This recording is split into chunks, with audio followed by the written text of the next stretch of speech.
Swayam Prabha. Digital India. Educated India.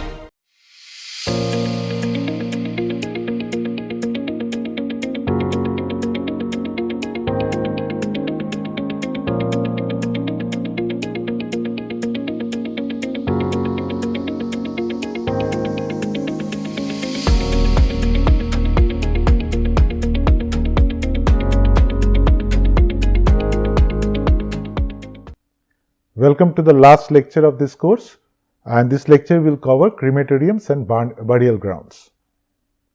The different concepts that we will cover are on crematorium and burial grounds, then the cremation, then we will talk about crematoriums, different kinds of crematoriums, and then we will do a comparative analysis of different types of crematoriums, and finally we will also talk about burial grounds.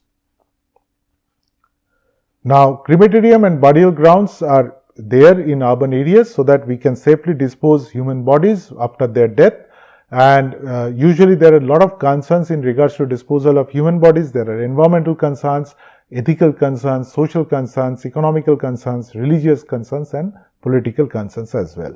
So, economical concerns are, for example, burial grounds will cost money, crematoriums burning involves when you burn, when in crematoriums when we cremate people, then we have to use wood and all, or sometimes we can use gas crematoriums or electric crematoriums for that purpose. That cost money as well. So there are, and then there are ethical issues, then there are social issues, then there are religious issues. All these things govern the process of this final journey of people. Then religious sentiments of people is obviously very, very important. Different religious groups have got different rituals associated with the final process of cremation or burial process, and those has to be respected. And because people are grieving at this point of time, there has to be not only facilities for the actual cremation or actual burial, but for other ancillary facilities we have to provide spaces as well. So, the demand for crematoriums and burial grounds are based on demographic projections of how much death is supposed to occur, but it also depends on the distance of that particular facility from the, because if I have got facilities which are far away from the city, then it's difficult to travel there. So, all these issues also are considered, but also as we have seen during the pandemics, there is or in certain cases when there is lot of deaths happening which is beyond the normal rate or the normal average, then how do I handle with those things? So, those also needs to be considered. Now, other considerations in regards to this final process of disposal of human bodies or deceased human beings is ownership and management of crematoriums and cemeteries. Sometimes it's private ownership, sometimes it's government ownership. So, that is one of the issues. Then cost and availability of suitable land, location choice, land suitability, all these factors are there. But as you understand that people don't want burial grounds or crematoriums near their residences. So, cost and availability of suitable land becomes very important in locating these particular facilities, and existing laws and planning controls of that area has to be considered, and overall the assessment process and administration of this is done by several government agencies. Those also needs to be considered. Now, as per URDPFI guidelines, it's pretty straightforward, which says that we require one crematorium for large town, and the minimum land area is required is for 2 hectares, whereas cremation ground is required, like for every 5 lakh people we need to have one cremation ground, which is where people burn their relatives in an open wood fire, and that space required is around 2.5 hectares, whereas burial grounds for every 5 lakh people, the space required is around 4 hectares. Now, the traditional method of cremation, particularly when we talk about cremation, then the traditional method is burning of dead bodies in wooden pyres, and or it could be burial of dead bodies in the ground. So, these are based on the different religious practices, people will adopt these two basic processes.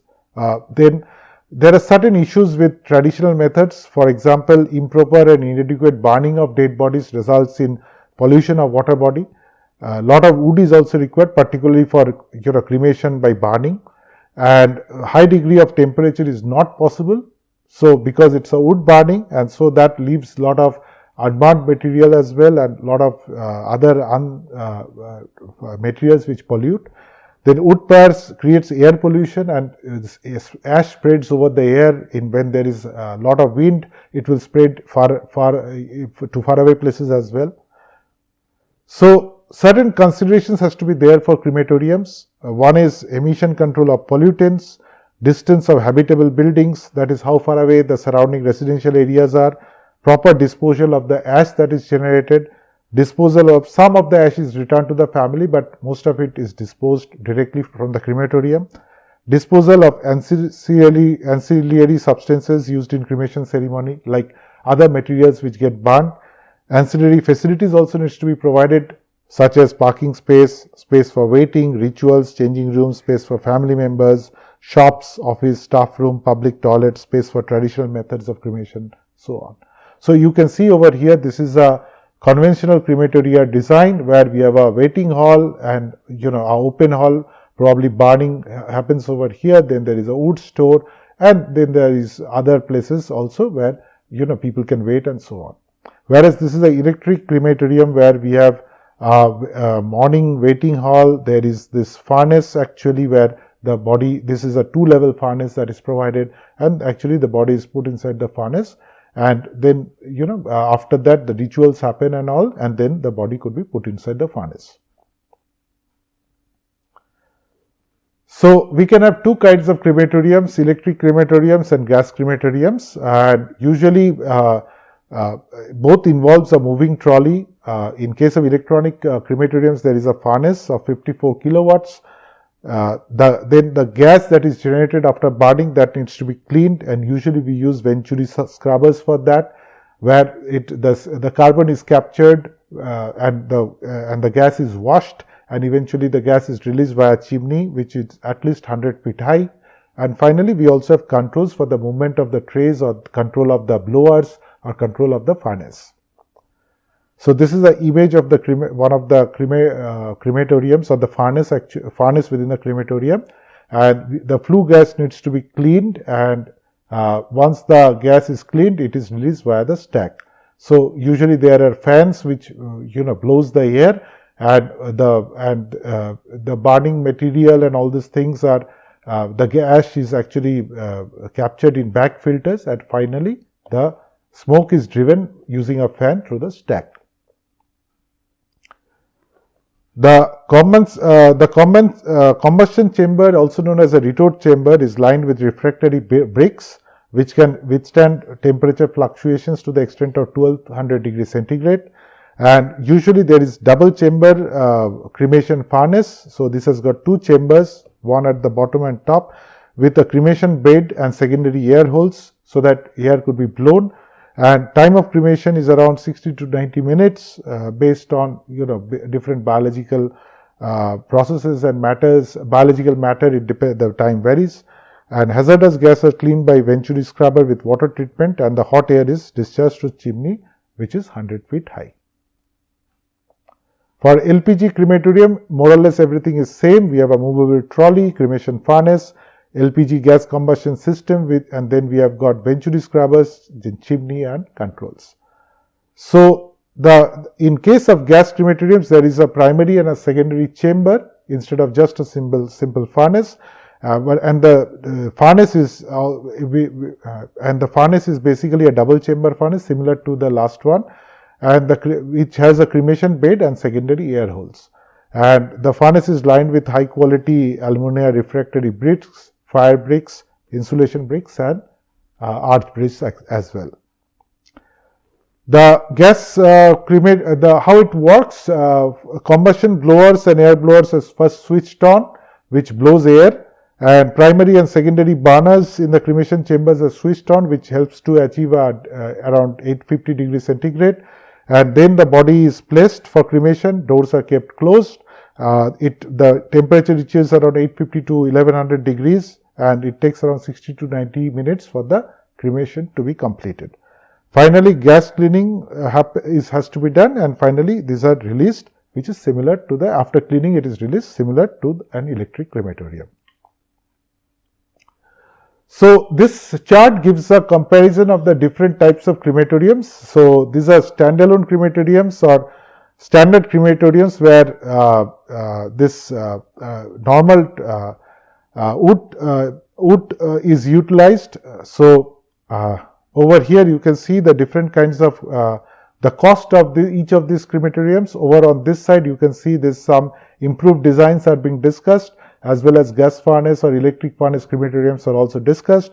The different kinds of facilities that are required: prayer hall, ritual platform, body washing area, ash storage, officer and caretaker room, all these things are also given.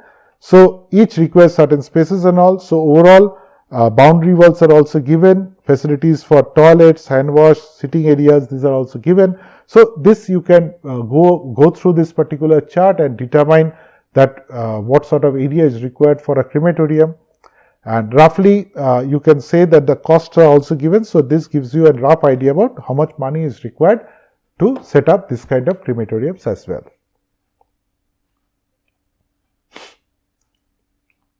So finally, coming to burial grounds, there are certain other considerations for cemeteries that has to come up in urban areas. So first of all, there are several regulatory and compliance obligations for running of cemeteries, and community first of all, based on not in my backyard reasons, people don't want this kind of facilities to come near their houses. So there is getting approval from the community is difficult.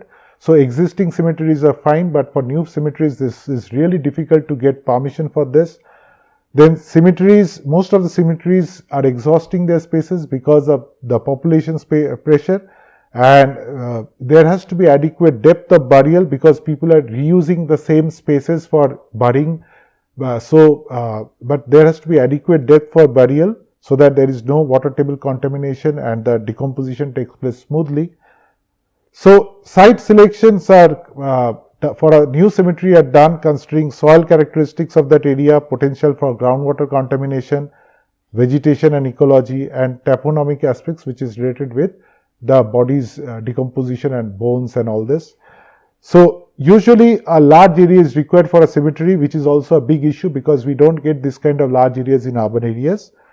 And then infrastructure availability, in case of people are mostly in most countries or in many cities, people are now setting up new cemeteries far away from the main core urban area. So this is, and because it's far away, infrastructure availability also becomes an issue. And usually right now we are running, there is a lot of shortage of burial space, and also the money charged for burial space is also very high. So it's very difficult for many people to adopt that. Then there is a lot of secondary pollution from burial sites, and ancillary facilities are also required for this kind of burial sites, such as waiting lounges, toilets, boundary wall, parking complex, approach system, illumination system, and so on. So this overall we can say that in India, burial sites, each person requires around 15 square feet of area. The price varies from 15,000 to even something around lakhs of rupees, depending on where you want to bury your near and dear ones. If it is near your the core, the religious prayer area, then the more near to that area it is, it would cost more amount of money. So so space are difficult to get. So these are the issues that are primarily being faced in regards to burial grounds. So these are some of the references that you can study. To conclude, space for burial grounds in urban areas is limited, resulting in increased cost and increasing challenges, particularly for the urban poor.